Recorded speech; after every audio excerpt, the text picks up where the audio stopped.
السلام علیکم ورحمۃ اللہ وبرکاتہ۔ پاکستان اور انڈیا کے اندر اردو لیکچرر کے جتنے بھی امتحانات ہیں یا اردو کا جو پورشن ہوتا ہے، چاہے وہ مقابلہ جاتی امتحان ہوں، تو ان میں پوچھے جانے والے جو سوالات ہیں ہم ان کی بابت جو ہے نا آپ سے ڈسکس کرتے ہیں، اور وہ سوال ہم آپ سے ہی ڈسکس کرتے ہیں جو کہ بھارت میں یا پاکستان کے مختلف صوبوں میں جتنے بھی امتحانات ہوئے ہیں، چاہے وہ این ٹی ایس یا ایجوکیٹر کے بھی کیوں نہیں ہیں، لیکچرر کے ہوئے ہیں، انسٹرکٹر کے ہوئے ہیں، سی ایس ایس کے پورشن جو ہوتا ہے، پی ایم ایس کا پورشن ہے، تو ان میں جو اردو کی بابت کوسچن آتے ہیں، تقریباً یہ ہر پیپر میں اردو کا پورشن تو ہوتا ہے، 2 نمبر کا ہو، 5 نمبر کا ہو، 20 نمبر کا ہو، تو وہ والے سوال ہم نے اکٹھے کیے ہوئے ہیں آپ کے سامنے اپنے نوٹس میں سے کوسچن جو پیپروں میں آئے ہیں۔ تو آج ہم دیکھتے ہیں کہ اردو شاعری کا باوا آدم کسے کہتے ہیں۔ یہ کوسچن ہے، اردو شاعری کا باوا آدم۔ تو یہ ایک ابہامی سوال ہے۔ اردو شاعری کا باوا آدم جو ہے نا وہ ولی دکنی ہے۔ تو اردو شاعری کا جو باوا آدم ہے وہ ہے ولی دکنی، جسے ہم کہتے ہیں کہ جمال دوست۔ ڈاکٹر سید عبداللہ نے سے کہا ہے کہ جمال دوست، لیکن یہ کس نے کہا تھا کہ اردو شاعری کا جو باوا آدم ہے وہ محمد حسین آزاد کے مطابق کلی کتب شاہ ہے۔ محمد حسین آزاد کے مطابق تو کلی کتب شاہ ہے۔ اگر وہ پوچھا جائے کہ محمد حسین آزاد کے مطابق کون ہے تو وہ ہے کلی کتب شاہ، جس کی 50,000 اشعار ہیں۔ لیکن ویسے پوچھا جائے اردو شاعری کا باوا آدم تو وہ کیا ہے؟ ولی دکنی ہے۔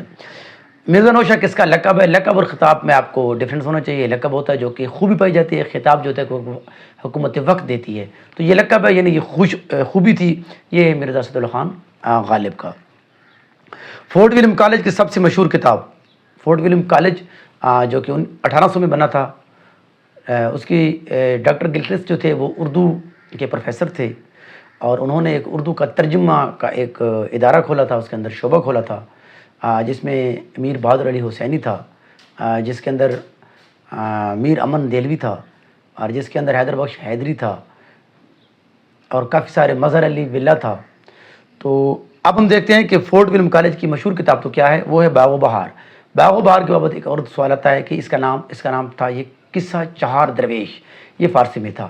اس سے پہلے باغ و بہار کا جو نثر میں، یہ نثر میں ہوا ہے، شاعری میں نہیں ہے، نثر میں ٹرانسلیٹ کیا یا ترجمہ کیا ہے، وہ اس سے پہلے میر عطا حسین تحسین نے کیا تھا، اس کا نام تھا نو طرز مرصع، اس سے پہلے کیا تھا۔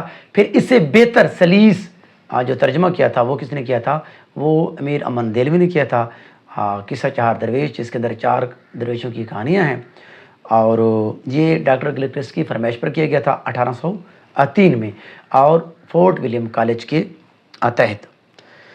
اردو کی پہلی مصنوی، کوسچن آتا ہے اردو کی پہلی مصنوی آتا ہے یا دکن کی پہلی مصنوی؟ یہ رکھنا دونوں سوال، دکن کی پہلی مصنوی یہ بھی سوال آیا ہے، اور اردو کی پہلی مصنوی یہ ہے قدم رو پدم رو۔ قدم رو پدم رو یہ بھی سوال ہوتا ہے کس کی مصنوی ہے؟ یہ نظام بیدری کی ہے۔ اور ایک اور کوسچن آتا ہے کہ قدم رو پدم رو جو ہے اس کو مرتب کس نے کیا ہے؟ تو اس کو مرتب ڈاکٹر جمیل جلوی نے کیا ہے۔ کلی کتب شاہ کا درباری شعر، ویسے تو بہت زیادہ درباری شعر تھے، لیکن جو مشہور ہے ان میں ہے ملا وجی۔ ملا وجی جس کا نام آتا ہے وہ اسد اللہ تھا، اور ملا وجی کتاب آتا ہے سبرس۔ سبرس کی بابت سوال آتا ہے کہ وہ کیا ہے؟ وہ تمثیل ہے، یعنی بے جان اشیاء کو انہوں نے جاندار بنا کر پیش کیا ہوا ہے۔